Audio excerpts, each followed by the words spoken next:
We will be back, but here we are in game number 4 of this epic best-of-7 series between Drewbie and StrifeCro. We are going to see StrifeCro spawn in the right position as our blue Zerg, and Complexity's Drewbie as our red Terran over here on the left side. Close air positions once again, Janitor, and Drewbie has to be feeling a little bit happy about this. You know, choosing this particular map. It is MLG once again, so those close ground positions are completely out of the question. StrifeCro will get that knowledge nice and quickly. Very similar to the Metalopolis match we saw. StrifeCro will be able to get that early intel against Drewbie and see exactly what he's up to as an opener. But Janitor, what are your thoughts here after that sort of rough loss in the last game? What do you think Drewbie might try? You know, I'm always interested in how different tournaments do different map pools. We, of course, let the loser choose, and that really leaves us with some interesting play. You know, if you get to choose the map, you might have some kind of special strategy that you like to do. So it wouldn't surprise me if we see Drewbie do something a little bit off the wall here, as he chose Shattered Temple. In a game, in a tournament system like MLG, where it's all about those vetoes, you actually don't get to choose the map. Well, I guess you do get to choose the map, but you also get to choose your least favorite map. So we'll have to see what Drewbie exactly wants to do. He throws down that fairly normal refinery and going to be moving into a quick factory, if I had to guess. That is certainly a possibility, and I wouldn't be surprised to see it. The Blue Flames, or I guess in that last game, just the Hellions, have been really working well for him, to say the least. They've just been absolutely fantastic. Such a cost-effective unit, so cheap and so light on the gas. So I wouldn't be surprised to see that fast factory either. We are going to see StrifeCro go for the hatchery first once again, so sticking to his roots here with that same opener. Ooh, and StrifeCro is going to scout that tech lab that just went down on the barracks there, so he's going to be almost certainly expecting some kind of Reaper opening, and watch for his unit positioning on that. Yeah, and Drewbie, now that we see that Tech Lab coming down, maybe trying something a little bit less orthodox here. Certainly that Reaper opening is a possibility. That SCV on the way over sees the timing on the hatchery and will obviously know exactly what StrifeCro is up to. StrifeCro with 2 drones being pulled. One of them going to chase around the SCV here. As Drewbie moves in, he sees the timing on the pool as well as the extractor, so he should be feeling very safe. We'll certainly see some pretty quick, fairly quick speedlings come out of StrifeCro. Drewbie now with that first Reaper just about completed. We'll see what he can do with the Reaper. Reapers are such a great opener on this map in particular. These ledges really shorten the distance, and really a lot of potential to do some damage here. 4 Lings just about to pop out. I'm very curious to see how much damage Drewbie can handle, or can put on here as he moves in. Sees those Lings, doesn't want to fight on creep. Whoops. And looks like that Reaper is going to fall with only 1 Ling kill. He does make it down to the bottom of the ledge and does have 1 Ling kill under his belt, but he is going to be forced to retreat after only some minimal harass. Yeah, a little bit of a missed micro there by Drewbie, not paying close enough attention to that Reaper. And now you can see he is moving into the tech lab, onto the factory, so going to be moving into that Marine Siege Tank standard style TVZ. So we'll have to see what he ends up doing to try and do a lot of damage. Of course, Hellions always an option, so certainly things that we need to keep our eye on as Drewbie starts to stockpile that gas. The command center is just about 3/4 of the way complete. StrifeCro starting his creep spread already with that 1 Queen gooping up the map, and there's that Zergling getting a pesky scouting intel. You see, he's going to see that bunker and almost assume that there is no 1 base pressure coming, just going to be a fast expand instead. Yeah, and Drewbie isn't going to go for that standard Marine Siege Tank. He is just going to go straight for those Blue Flames once again. So it looks like Drewbie was taking notes at MLG and is going to continue with this Blue Flame pressure. We'll see if he drops down a second factory to really up that Blue Flame production. He does have that command center completed and will most likely drop it down in just a few seconds here as that orbital command is just about to finish up. In the base of StrifeCro, however, we do see the Evo chamber coming down in a very timely manner as that first Hellion makes his way into the base of StrifeCro. A little bit of scouting intel for Drewbie there. I wouldn't be surprised to see StrifeCro drop down that macro hatch, and there it is, using that SimCity once again to try to minimize the damage of these Blue Flames. He has been able to drone pretty heavily here. He does have a nice little lead over Drewbie and sitting pretty safely at the moment. He's going to go ahead and drop down a Spine Crawler. Wouldn't wouldn't be a bad thing to maybe play a little bit extra defensive here, drop down maybe another spine crawler or two, just in case, since he saw that Hellion, and we've seen blue flames so commonly out of Drewbie in this series. It might be safe for StrifeCro to assume blue flames are a reality. He is going to move in and get one worker kill before those 4 lings do get fried. And unfortunately, Drewbie did have to reveal that blue flame tech there, and he is just going to counterattack and try and put some pressure on. Yeah, StrifeCro really needs to pull one of those queens over and just have it hold position. That looks like exactly what he's going to be doing. 2 queens are pulled over here, and he's going to funnel down all of those Hellions. Unfortunately, going to get some creep tumor kills there for him. Drewbie trying to stop the creep spread, and a great scan there. The Hellions are not the best at taking out those creep tumors, as they are armored and not light units. StrifeCro does have some Zerglings on the way here, but that one spine crawler is going to be able to do some damage. 4 Zerglings getting roasted up there, not on hold position. StrifeCro did lose 4 Zerglings almost completely needlessly. However, he does have an Overlord in the base here, getting a good scout. He's going to see the 3 racks coming down for Drewbie as he produces 3 Banelings. Centrifugal hooks on the way, 14 more Zerglings also. So he's getting ready to do some serious damage here too. Drewbie going to start making a lot of units. That +1 melee attack is on the way, just about 3/4 of the way. That 3rd hatch coming into play as well. No 3rd base on the way. Those destructible rocks in both of the expansion places.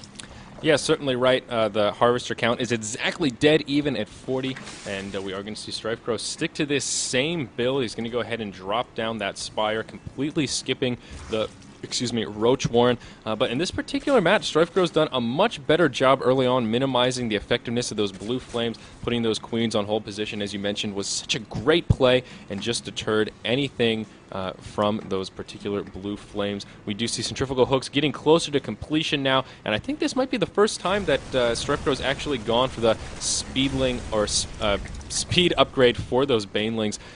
So we'll see how that works for him. We'll see what the Banelings can do. He's dropped that Baneling nest in every single game, I believe, but we haven't really seen any crazy Baneling explosions or any sort of crazy Baneling bust out of StrifeCro yet. So this could be his time to shine with those Banelings, and we'll see what he does with those Mutas as well. It looks like both players are gearing up to go into a 3rd. StrifeCro working down those destructible rocks to take the bottom island, and it looks like Drewbie may be looking to take a pretty quick high yield here. Is a drop, though, going on in the base. Drewbie just now dropping off all of those Hellions. 1 Zergling did scout it, but it looks like he's going to get a nice line here. Gets 1 nice shot off onto those workers. The Baneling speed is revealed there, and Drewbie quickly picking up a nice job, losing absolutely nothing. If you take a look at the workers killed, 6 workers killed in that 1 shot, and oh no, landing it again, blowing up a Baneling. Nice job there by Drewbie, actually just blowing up 1 Baneling and then happily running away, not losing a single Hellion. 7 Mutas are on the way, though. That's going to give the map control right back into StrifeCro's hands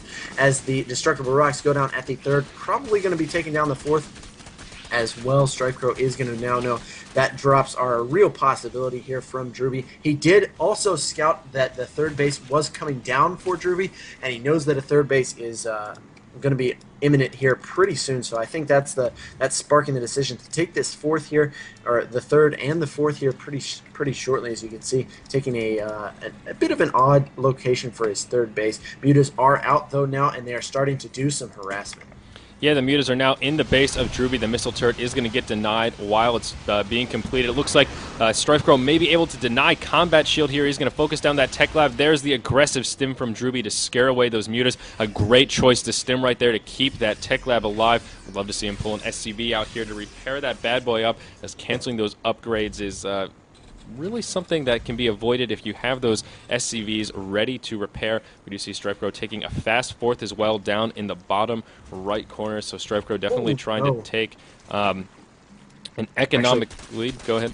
That's right, StrifeCro actually sacrificed a couple of Banelings into those destructible rocks. Must not have won them too bad, as those Mutas continue to dance around the map. That +1 attack also on the way. Sorry, go ahead, continue with your point.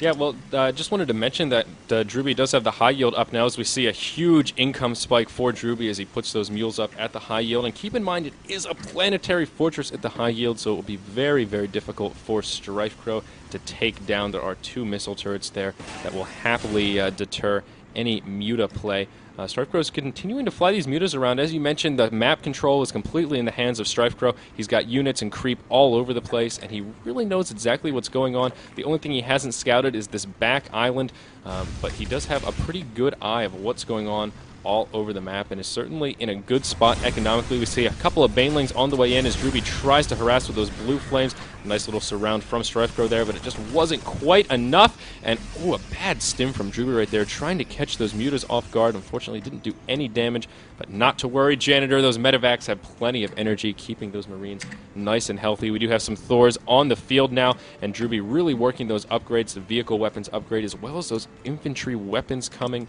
And both players really looking in a good spot as far as macro is concerned. Upgrades coming down for both players, and you know, so far a pretty even match. There's really been minimal casualties from both sides, so it's looking like both players are going to gear up to about max supply and then try something a little bit crafty.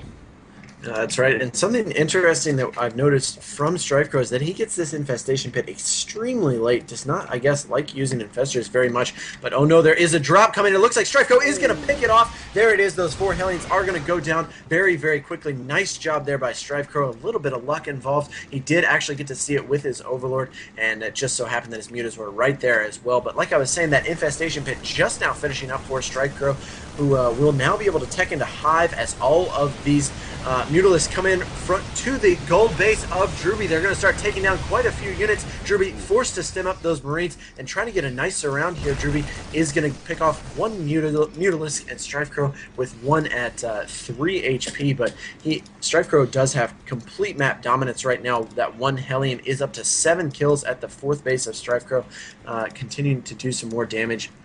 See all the Zerglings trying to work their way over there, but the Hive Tech is on the way. But here it comes, ladies and gents. Drewbie is moving out, +1/+1 on the mech, and +2/+1 on his Marines. This is going to be a pretty rough push to fend here. As you can see, 189 supply to 163 for StrifeCro. Yeah, Drewbie's macro just really pulling ahead a little bit. The mules at that high yield are giving him that edge he needs to hit that 200 supply mark a little bit more quickly than his opponent. Now we see Drewbie moving up and establishing some map dominance here. Taking that Xel'Naga tower will help these tanks and will certainly help him continue to move across the map. We'll probably see another scan come down from Drewbie to continue pushing back this creep spread. A great play, a huge stim from Drewbie right here as he moves in close to the high yield and the natural of StrifeCro. This is a scary time as StrifeCro is caught a bit out of position. He does get a nice surround on these 2 Thors in the middle of the map, so a nice pick from StrifeCro, but now he's going to be in this awkward position where he's going to have to engage into Drewbie to defend his base. And oh no, Janitor, it looks like we may be in the base race situation once again. Drewbie is going to push up and drop that natural. So many stim Marines here, and StrifeCro is going to move into the natural of Drewbie as well. And I'm hoping we're going to see something different than that last game. But it looks like Drewbie may decide to pull back and defend his base.